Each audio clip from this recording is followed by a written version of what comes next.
ವಿಶೇಷವಾಗಿ ನಾನು ನಮ್ಮ ನಾಯಕರಾದಂಥ ನಮ್ಮ ಜಿಲ್ಲಾ ಉಸ್ತುವಾರಿ ಸಚಿವರು ಹಾಗೂ ಕರ್ನಾಟಕದ ಜನಪ್ರಿಯ ಗೃಹ ಸಚಿವರಾದಂಥ ಸನ್ಮಾನ್ಯ ಡಾಕ್ಟರ್ ಜಿ ಪರಮೇಶ್ವರ್ ಸಾಹೇಬರಿಗೆ ನಮ್ಮ ತುಮಕೂರು ಗ್ರಾಮಾಂತರ ವಿಧಾನಸಭಾ ಕ್ಷೇತ್ರದ ಪರವಾಗಿ ನಾನು ಅವರಿಗೆ ಧನ್ಯವಾದಗಳನ್ನ ಸಲ್ಲಿಸಲಿಕ್ಕೆ ಬಯಸ್ತಾ ಇದ್ದೀನಿ.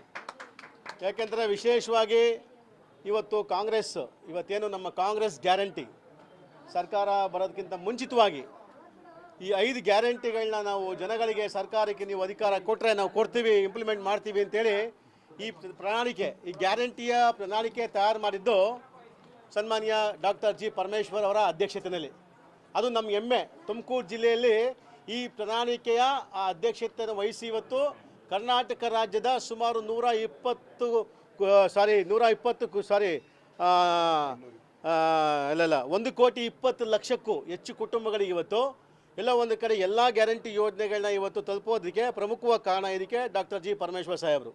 ಆ ನಿಟ್ಟಿನಲ್ಲಿ ಇವತ್ತು ನಾವು ಇಡೀ ನಮ್ಮ ತಾಲೂಕಿನ ಪರವಾಗಿ ಎಲ್ಲ ಕರ್ನಾಟಕ ರಾಜ್ಯ ಜನತೆ ಇವತ್ತು ಉದಾಹರಣೆಗೆ ನಾವು ನೋಡ್ತಾ ಇದ್ವಿ ಮೊನ್ನೆ, ಯಾಕಂದರೆ ಎಲ್ಲ ದೇವಸ್ಥಾನದ್ದು ಹೇಳಕ್ಕೆ ಹೋಗೋದಿಲ್ಲ ನಾನು. ಉದಾಹರಣೆಗೆ ಮೊನ್ನೆ ಗ್ಯಾರಂಟಿ ಅನ್ನುವಂಥದ್ದು ಇವತ್ತು ಪ್ರತಿ ಮನೆ ಪಕ್ಷಾತೀತವಾಗಿ ಜಾತ್ಯತೀತವಾಗಿ ಪ್ರತಿಯೊಬ್ಬರು ಕೂಡ ತಲುಪುವಂಥ ಯೋಜನೆ ಇಡೀ ದೇಶದಲ್ಲಿ ಇತಿಹಾಸದಲ್ಲಿದೆ. ಅದು ಉತ್ತಮವಾದಂಥ ಯೋಜನೆ ಅಂದರೆ ಅದು ನಮ್ಮ ಕರ್ನಾಟಕ ಸರ್ಕಾರ, ಕಾಂಗ್ರೆಸ್ ಸರ್ಕಾರ, ಸನ್ಮಾನ್ಯ ಸಿದ್ದರಾಮಯ್ಯ ಸಾಹೇಬರವರ ಸಮ್ಮುಖ ಮತ್ತು ಡಿ ಕೆ ಶಿವಕುಮಾರ್ ಅವರ ಸಮ್ಮುಖದಲ್ಲಿ ಡಾಕ್ಟರ್ ಜಿ ಪರಮೇಶ್ವರ್ ಅವರು, ರಾಜಣ್ಣ ಅವರು ಈ ಸಮ್ಮುಖದಲ್ಲಿ ಇವತ್ತೇನು ಈ ಗ್ಯಾರಂಟಿ ಕೊಡುವಂಥ ಯೋಜನೆ ಇಡೀ ದೇಶದಲ್ಲಿ ನಂಬರ್ 1.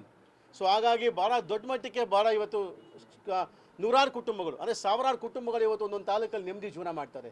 ಅದಕ್ಕೆ ಪ್ರಮುಖವಾಗಿ ಕಾರಣ ನಮ್ಮ ಕಾಂಗ್ರೆಸ್ ಸರ್ಕಾರ. ಜೊತೆಯಲ್ಲಿ ಇವತ್ತೇನು ಕೊಟ್ಟಿರತಕ್ಕಂಥ 5 ಗ್ಯಾರಂಟಿ ಯೋಜನೆಗಳನ್ನ ಇವತ್ತು ಎಲ್ರಿಗೂ ತಲುಪಬೇಕು ಅನ್ನೋವಂಥ ಉದ್ದೇಶ ಇಟ್ಕೊಂಡು ಸನ್ಮಾನ್ಯ ಮುಖ್ಯಮಂತ್ರಿಗಳು ಒಂದು ಆದೇಶ ಕೊಟ್ಟಿರ್ತಕ್ಕಂಥದ್ದು ಏನು ಅಂದರೆ ಒಂದು ಜಿಲ್ಲಾ ಕಮಿಟಿ ಮಾಡಬೇಕು, ಜಿಲ್ಲಾ ಗ್ಯಾರಂಟಿ ಕಮಿಟಿ ಮಾಡಬೇಕು, ರಿವ್ಯೂ ಆಗಬೇಕು, ಜನಗಳಿಗೆ ತಲುಪಾಯ್ತಾ, ಅಕಸ್ಮಾತ್ ತಲುಪದೆ ಹೋದರೆ ಏನು ಸಮಸ್ಯೆ ಐತೆ ಅಥವಾ ಏನು ಲಿಂಕ್ ಆಧಾರದ ಸಮಸ್ಯೆ ಇದೆಯಾ, ಆಧಾರ್ ಸಮಸ್ಯೆ ಇದೆಯಾ, ಏನು ವಿಷಯ ಅನ್ನೋವಂಥದ್ದನ್ನ ಅದೊಂದು ರಿವ್ಯೂ ಮಾಡಿ ಎಲ್ರಿಗೂ ತಲುಪಬೇಕು ಅನ್ನೋ ಉದ್ದೇಶ ಅಷ್ಟೇ ಬಿಟ್ಟರೆ ಬೇರೆ ಏನಿಲ್ಲ. ಹಾಗಾಗಿ ಜಿಲ್ಲಾ ಕಮಿಟಿ ಒಂದು ಮತ್ತು ತಾಲೂಕು ಮಟ್ಟದಲ್ಲಿ ಒಂದು ಗ್ಯಾರಂಟಿ ಸಮಿತಿಗಳನ್ನ ಮಾಡಿ ಪ್ರತಿಯೊಬ್ಬರಿಗೂ ಕೂಡ ಭೇಟಿ ಮಾಡಿ ಅವರಿಗೆ ನಮ್ಮ ಗ್ಯಾರಂಟಿ ಬಗ್ಗೆ ಅವ್ರಿಗೆಲ್ಲ ಒಂದು ಕಡೆ ಮಾಹಿತಿ ಕೊಟ್ಟು ಅಕಸ್ಮಾತ್ ಅವ್ರಿಗೆಲ್ಲ ಒಂದು ಕಡೆ ಈ ಗ್ಯಾರಂಟಿ ಯೋಜನೆ ತಲುಪದೆ ಹೋದರೆ ಅವ್ರಿಗೂ ಕೂಡ ತಲುಪಿಸ್ಬೇಕು, ಎಲ್ರಿಗೂ ಸಮಾನತೆಯಿಂದ ಸಿಗಬೇಕು ಈ ಯೋಜನೆ ಅನ್ನೋಂಥ ಸರ್ಕಾರದ ಉದ್ದೇಶ ಏನಿದೆಯೋ ಹಾಗಾಗಿ ಎಲ್ರಿಗೂ ಕೊಡುವಂಥ ಕೆಲಸಕ್ಕೆ ಇವತ್ತು ಎಲ್ಲ ತಾಲೂಕು ಮಟ್ಟದಲ್ಲೂ ಕೂಡ ಇಡೀ ಕರ್ನಾಟಕದಲ್ಲಿ ಗ್ಯಾರಂಟಿ ಸಮಿತಿ ರಚನೆ ಮಾಡಿದ್ದಾರೆ ಸರ್ಕಾರ. ಜೊತೆಯಲ್ಲಿ ವಿಶೇಷವಾಗಿ ಇವತ್ತು ನಮ್ಮ ತಾಲೂಕಲ್ಲಿ ಸನ್ಮಾನ್ಯ ಡಾಕ್ಟರ್ ಜಿ ಪರಮೇಶ್ವರ್ ಅವರ ಆಶೀರ್ವಾದಗಳೊಂದಿಗೆ ನಾನಾಗಲೇ ಅವರಿಗೆ ಒಂದು ಪಟ್ಟಿಯನ್ನು ಕೊಟ್ಟಿದ್ದೆ. ಈ ಥರ ನೀವು ನಮ್ಮ ತಾಲೂಕಿನಲ್ಲಿ ಇವತ್ತೇನು ಸರ್ಕಾರ ಹೊರಡಿಸಿದೆಯೋ ಆದೇಶ ಇಡೀ ಕರ್ನಾಟಕದ ಎಲ್ಲ ತಾಲೂಕಲ್ಲೂ ಕೂಡ ತಾಲೂಕು ಸಮಿತಿಗಳನ್ನ ಮಾಡಬೇಕು ಅಂತ ಏನು ತಾವು ಕೊಟ್ಟಿದ್ದೀರಿ, ಅದೇ ರೀತಿ ನಮ್ಮ ತಾಲೂಕಿನಲ್ಲಿ ಕೂಡ ತಾವು ದಯವಿಟ್ಟು ನೀವು ನಮ್ಮ ಸಮಿತಿ ಮಾಡಿಕೊಡ್ಬೇಕು ಅನ್ನೋಂಥದ್ದು ನಾನು ಅವರಿಗೆ ಕೊಟ್ಟಿದ್ದೆ.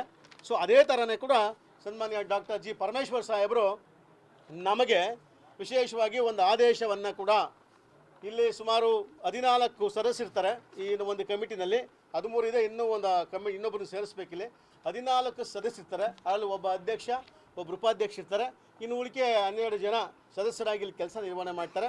ಸೊ ಹೀಗಾಗಿ ನಾನು ನಮ್ಮ ತಾಲೂಕಿನ ಏನಿವತ್ತು ಕಮಿಟಿ ರಚನೆ ಆಗಿದೆಯೋ ಆ ರಚನೆ ಡಾಕ್ಟರ್ ಜಿ ಪರಮೇಶ್ವರ್ ಸಾಹೇಬರು ಕೂಡ ಇವತ್ತು ಈ ಕಾರ್ಯಕ್ರಮಕ್ಕೆ ಇನ್ವೈಟ್ ಮಾಡಿದ್ವಿ ನಾವು. ಸೊ ಅವರೆಲ್ಲ ಒಂದು ಕಡೆ ಪಾಪ ಭಾಳ ಬ್ಯುಸಿ ಆಗಿರೋದ್ರಿಂದ ನಿಮ್ಮ ಇದಲ್ಲೇ ಅವರ ಅಧ್ಯಕ್ಷತೆಯಲ್ಲೇ ಮಾಡಿ ರಮೇಶ್ ಅವರ ಏನು ಅಧ್ಯಕ್ಷರಾಗಿ ಆಯ್ಕೆಯಾಗಿದ್ದಾರೋ ಅವ್ರ ಸಮ್ಮುಖದಲ್ಲಿ ಕಾರ್ಯಕ್ರಮ ಮಾಡಿ ಅನ್ನತಕ್ಕಂಥ ಒಂದು ಸಂದೇಶ ಬಂತು. ಹಾಗಾಗಿ ಇವತ್ತು ಗ್ಯಾರಂಟಿ ಸಮಿತಿಯ ಇಂಪ್ಲಿಮೆಂಟೇಷನ್ಸ್ ಮಾಡಬೇಕು ಅಂಥದ್ದು ಇವತ್ತು ಕಮಿಟಿ ಸಂಪೂರ್ಣವಾಗಿ ಅಧಿಕಾರ ಸ್ವೀಕಾರ ಮಾಡುವಂಥದ್ದು. PLR ರಮೇಶ್ ಅವರು ಅಧ್ಯಕ್ಷರಾಗಿ ಈಗಾಗಲೇ ಮತ್ತು ಸದಸ್ಯರಾಗಿ ಇಲ್ಲಿ ಸುಮಾರು ಮಂಜುನಾಥ್ ಅವರು ಉಪಾಧ್ಯಕ್ಷರಾಗಿ, ರಾಮಸ್ವಾಮಿಯವರು ಸದಸ್ಯರು, ಅವರು ಬಂದು ಊಡಿಗೆರೆನವರು, ಮಂಜುನಾಥ್ ಮತ್ತು ಜನನಾಯಕಪುರದವರು, ವಿರೂಪಾಕ್ಷ ಅವರು ನಮ್ಮ ದುರ್ಗದಳ್ಳಿಯವರು, ಮಂಜುಳಾ ಅಂತೇಳಿ ತುಮಕೂರಿನವರು, ಮತ್ತು ಕೆಮ್ನಸೆ ಅಂತ ಬೆಳಗಾವಿನವರು, ರವಿಕೀರ್ತಿ ಅಂತ ರಾಮಗೊಂಡಳ್ಳಿಯವರು, ಮತ್ತು ಪಾಂಡುರಂಗಣ್ಣ ಅಂತೇಳಿ ಅವರು ಹೆಬ್ಬೂರು ಹೋಬಳಿನವರು, ರಮೇಶ್ ಅಂತೇಳಿ ಕೈದಾಳದವರು, ಅದೇ ರೀತಿ ಶಶಿಧರ್ ಅಂತೇಳಿ ನಾಗೋಲಿನವರು, ರಾಘವೇಂದ್ರ ಅಂತೇಳಿ ಗೊಲ್ರಟ್ಟಿನವರು ಬೆಳಗಾವಿ, ಮತ್ತು HR ಕೇಶವ ಅಂತೇಳಿ ಅದೇ ರೀತಿ ನಮ್ಮ ಹೆಬ್ಬೂರು ಹೋಬಳಿನವರು. ಸೊ ಹಾಗಾಗಿ ಈ ಒಂದು ಸಮಿತಿಗೆ ನಾನು ಇವತ್ತೇನು ಸರ್ಕಾರ ಕೊಟ್ಟಿರತಕ್ಕಂಥ ಈ ಯೋಜನೆನ ನಾವು ಪ್ರತಿ ಮನೆಗೂ ತಲುಪಿಸೋದಲ್ಲದೆ ಏನಾಗ್ತದೆ, ಇದು ಪಕ್ಷಾತೀತವಾಗಿ ಜಾತ್ಯತೀತವಾಗಿ ಪ್ರತಿಯೊಬ್ಬರಿಗೂ ಇವತ್ತು ಗ್ಯಾರಂಟಿ ಯೋಜನೆಗಳು ಮನೆಗೆ ಹೋಗ್ತಾ ಐತೆ. ಇಲ್ಲಿ ಏನಾಗ್ತೈತೆ, ಇಲ್ಲಿ ಬಡವರು ಕೂಡ ಕರೆಂಟ್ ಫ್ರೀ ತಗೋತಾವ್ರೆ, ಶ್ರೀಮಂತರು ಕೂಡ ಇವತ್ತು ಕರೆಂಟ್ ಫ್ರೀ ತಗೊಳ್ಳೋವಂಥ ಯೋಜನೆ ಇವತ್ತು ಸರ್ಕಾರ ಯಾರಿಗೆಂದು ದೊಡ್ಡ ಶ್ರೀಮಂತರು, ದೊಡ್ಡವರು, ಬಡವರು ಅಥವಾ ನಿರ್ಗತಿಕರು ಅಥವಾ ಜಾತಿ ಪಕ್ಷ ಏನು ನೋಡಲಿಲ್ಲ, ಅಲ್ಲಿ ಎಲ್ಲರಿಗೂ ಕೊಡುವಂಥ ಕೆಲಸ ಆಗ್ತಾಯಿದೆ. ನಮ್ಮ ತಾಲೂಕು ಅಧ್ಯಕ್ಷರು ಮತ್ತು ಕಮಿಟಿಯವರಿಗೆ ನಾನು ಎಲ್ರಿಗೂ ನಿಮ್ಗೆ ಸೂಚಿಸುವಂಥದ್ದು, ಇವತ್ತೇನು ಸರ್ಕಾರ ಕೊಟ್ಟಿರತಕ್ಕಂಥ ಗ್ಯಾರಂಟಿ ಯೋಜನೆಗಳನ್ನ ಇವತ್ತು ಇನ್ನೊಂದು 15-20 ದಿವಸ ಬಿಟ್ಟು ಅಥವಾ 1 ತಿಂಗಳು ಬಿಟ್ಟು ಇಲ್ಲ ಜನವರಿ ಸಂಕ್ರಾಂತಿ ಹಬ್ಬ ನಂತರ ನೀವು ಒಂದು ಟೀಮ್ ಮಾಡ್ಕೊಳ್ಳಿ. ಒಂದು ಟೀಮ್ ಮಾಡ್ಕೊಂಡು ಒಂದು ಬ್ಲಾಕು ನಮ್ಮ ಬ್ಲಾಕ್ ಅಧ್ಯಕ್ಷರು, ಬ್ಲಾಕ್ ಫಸ್ಟ್ ಅಧ್ಯಕ್ಷರು ಪ್ರಕಾಶ್ ಅವರು, ಬ್ಲಾಕ್ 2 ಅಧ್ಯಕ್ಷರು ಪಂಡಿತ್ ನಾರಾಯಣಪ್ಪನವರು ಇವರ ಸಮ್ಮುಖದಲ್ಲಿ ಮತ್ತು ಎಲ್ಲ ಘಟಕಗಳು, ಮಹಿಳಾ ಘಟಕ, ನಮ್ಮ ಮತ್ತು IT ವಿಂಗ್ ಘಟಕ, ಯುವ ಘಟಕ, ಎಲ್ಲ ಘಟಕಗಳು ತಾವೇನಿದ್ದೀರಿ ನೀವೆಲ್ಲರೂ ಕೂಡ 2 ವೆಹಿಕಲ್ಸ್ನ ನಾನು ಮಾಡಿಕೊಡ್ತೀನಿ. ಸಂಕ್ರಾಂತಿ ಹಬ್ಬ ಆದಮೇಲೆ ಒಂದು ಅಡ್ವರ್ಟೈಸ್ಮೆಂಟ್ ಗಾಡಿ ಏನು ಅಂದರೆ ಪಾಂಪ್ಲೆಟ್ ಸಮೇತ ಒಂದೊಂದು ಟೀಮನ್ನ ಕಟ್ಕೊಂಡು ಒಂದು ಬ್ಲಾಕ್ ಈ ಕಡೆ ಒಂದು ಬ್ಲಾಕ್ ಈ ಕಡೆ 2 ಗಾಡಿ ಕೊಟ್ಟು ಅವರು ಸಂಕ್ರಾಂತಿ ಹಬ್ಬ ಆದಮೇಲೆ ಮನೆಗೂ ಹೋಗಬೇಕು ಪಾಂಪ್ಲೆಟ್ ತಗೊಂಡು. ನಿಮಗೆ ನಮ್ಮ ಸರ್ಕಾರ, ಕಾಂಗ್ರೆಸ್ ಸರ್ಕಾರ ಕೊಡ್ತಾ ಇರ್ತಕ್ಕಂಥ ಈ ಯೋಜನೆ ನಿಮ್ಮ ಮನೆಗೆ ಬರ್ತಾ ಇದ್ದರೆ ಅವ್ರ ಹೆಸರು, ವಿಳಾಸ, phone number tick mark.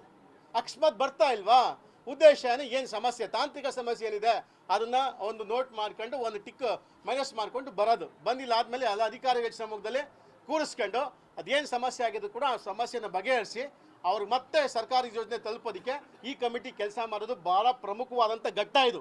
So ಹಾಗಾಗಿ ನೀವೆಲ್ಲರೂ ಕೂಡ ಇದನ್ನು ದೊಡ್ಡ ಮಟ್ಟಕ್ಕೆ ಒಂದು ಇಂಪ್ಲಿಮೆಂಟೇಷನ್ಸಲ್ಲಿ ನೀವೆಲ್ಲರೂ ಕೈ ಜೋಡಿಸಿ ಸರ್ಕಾರಕ್ಕೆ, ವಿಶೇಷವಾಗಿ ತುಮಕೂರು ಗ್ರಾಮಾಂತರ, ಇಡೀ ಸ್ಟೇಟಲ್ಲಿ ಯಾರು ಕೂಡ ಮಾತಾಡಬೇಕು, ತುಮಕೂರು ಗ್ರಾಮಾಂತರ ವಿಧಾನಸಭಾ ಕ್ಷೇತ್ರದಲ್ಲಿ ಪ್ರತಿಯೊಬ್ಬರಿಗೂ ತಲುಪ್ತಾ ಇದೆ, ಸಮಸ್ಯೆ ಇಲ್ಲ ಅನ್ನೋವಂಥ ಭಾವನೆಗಳು ಬರಬೇಕು ಜನರಲ್ಲಿ.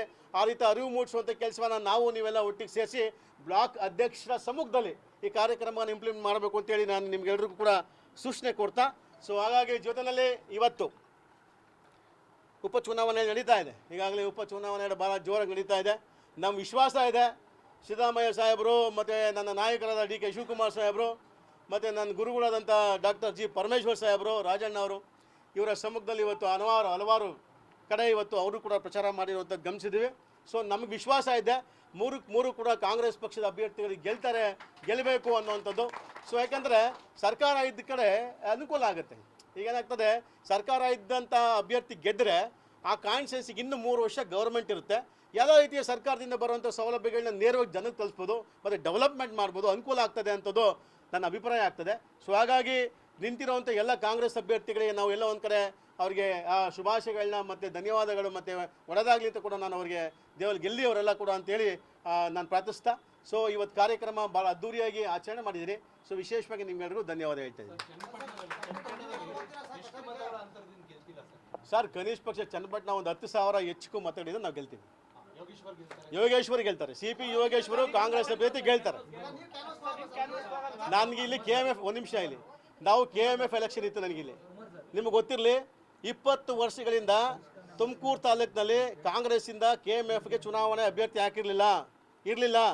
ಫಸ್ಟ್ ಟೈಮು ಕಾಂಗ್ರೆಸ್ ಪಾರ್ಟಿ ಇವತ್ತಿನ 4,000 ಇದ್ದಂಥ ತುಮಕೂರು ಗ್ರಾಮಾಂತರದಲ್ಲಿ ಏನಿವತ್ತು MP ಚುನಾವಣೆಯಲ್ಲಿ 72,000 ಮತಗಳನ್ನ ತಗೊಂಡ್ವಿ.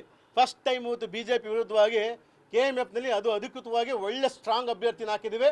KMF ಚುನಾವಣೆಯನ್ನು ಭಾಳ ಭದ್ರವಾಗಿ ಮಾಡಿದ್ವಿ, ಗೆಲ್ತೀವಿ ಅನ್ನೋ ವಿಶ್ವಾಸ ಕೂಡ ಇದೆ. ಗ್ಯಾರಂಟಿ ಯೋಜನೆ ಬಗ್ಗೆ ಟೀಕೆ ಮಾಡ್ತಾ ಇರ್ತಕ್ಕಂಥವ್ರಿಗೆ ಇವತ್ತು ಗ್ಯಾರಂಟಿ ಅನುಷ್ಠಾನ ಕಚೇರಿಗಳನ್ನ ರಾಜ್ಯಾದ್ಯಂತ ಮಾಡ್ತಾ ಇದ್ದೀರಾ, ಬಟ್ ಅವ್ರಿಗೆ ಏನು ಹೇಳಕ್ಕೆ ಇಷ್ಟಪಡ್ತೀರಾ ಸರ್? ಅಲ್ಲ, ಈಗ ಅವ್ರು ಹೇಳ್ಬಾರ್ದು, ಟೀಕೆ ವಿರೋಧ ಪಕ್ಷದವ್ರು ಮಾಡ್ತಾರೆ, ಬಡವ್ರು ಮಾಡ್ತಲ್ಲ ರೀ. ಯಾರು ಗೊತ್ತಾ ಟೀಕೆ ಮಾಡ್ತಿರೋದು? ವಿರೋಧ ಪಕ್ಷದವ್ರು ಬಿಟ್ಟರೆ ಶ್ರೀಮಂತರು, ಅತಿ ಶ್ರೀಮಂತರು, ಅವ್ರು ಒಳ್ಳೊಳ್ಳೆ ಕಾರ್ ಇಟ್ಕೊಂಡಿರೋರು, ಒಳ್ಳೊಳ್ಳೆ ಬಟ್ಟ ಹಾಕೊಳ್ಳೋರು, ಒಳ್ಳೊಳ್ಳೆ ಮೃಷ್ಟಾನ್ನ ಭೋಜನ ತಿನ್ನೋರು ವಿರೋಧ ಮಾಡ್ತಾರೆ ಬಿಟ್ಟರೆ ವಿನಃ ಬಡವರು ಯಾರೋ ವಿರೋಧ ಮಾಡ್ತಾ ಇಲ್ಲ. ನಿಮ್ಗೆ ಗೊತ್ತಿರಲಿ, ಉದಾಹರಣೆ ಕೊಡ್ತೀನಿ. ಇತಿಹಾಸ, ಹಾಸನಾಂಬ ದೇವಸ್ಥಾನದ ಇವತ್ತು ಸುಮಾರು ಕೋಟ್ಯಾಂತರ ಜನ ಇವತ್ತು ಕನಿಷ್ಠ ಪಕ್ಷ 20 ಲಕ್ಷ ಅಂತ ಕಾಣಿಸ್ತದೆ. ಈ ಸರಿ 20 ಲಕ್ಷಕ್ಕೂ ಹೆಚ್ಚು ಜನ ಇವತ್ತು ಹಾಸನಾಂಬ ದರ್ಶನ ಪಡೆದಿರತಕ್ಕಂಥದ್ದು ಮೈಸೂರು ದಸರಾದಲ್ಲಿ. ಇತಿಹಾಸ ನನಗಿತ್ತು ಗೊತ್ತಿರೋ ಪ್ರಕಾರ ಇವತ್ತು 1 ಕೋಟಿಗೂ ಹೆಚ್ಚು ಜನ ಇವತ್ತು ಮೈಸೂರಿಗೆ ಇವತ್ತು ದಸರಾ ಟೈಮಲ್ಲಿ ಹೋಗೋರೆ ಅಂದರೆ ಪ್ರಮುಖವಾಗಿ ಶಕ್ತಿ ಯೋಜನೆ ಏನಿವತ್ತು ಬಸ್ಸಿನ ಫ್ರೀ ಕೊಟ್ಟಿರ್ತಕ್ಕಂಥದ್ದೆಯಲ್ಲ. ಮೊನ್ನೆ ನಮ್ಮ ರಾಮಲಿಂಗಾರೆಡ್ಡಿ ಸಾಹೇಬರು ಹೇಳ್ತಾ ಇದ್ರು, ಸುಮಾರು 300 ಕೋಟಿಗೂ ಹೆಚ್ಚು ಹೆಣ್ಮಕ್ಳು ಈಗಾಗಲೇ ಉಚಿತವಾದಂಥ ಬಸ್ನಲ್ಲಿ ಇವತ್ತು ಹೋರಾಡೋಂಥ ಕೆಲಸವನ್ನು ಆಗ್ತಾ ಇದೆ ಅಂತೇಳಿ.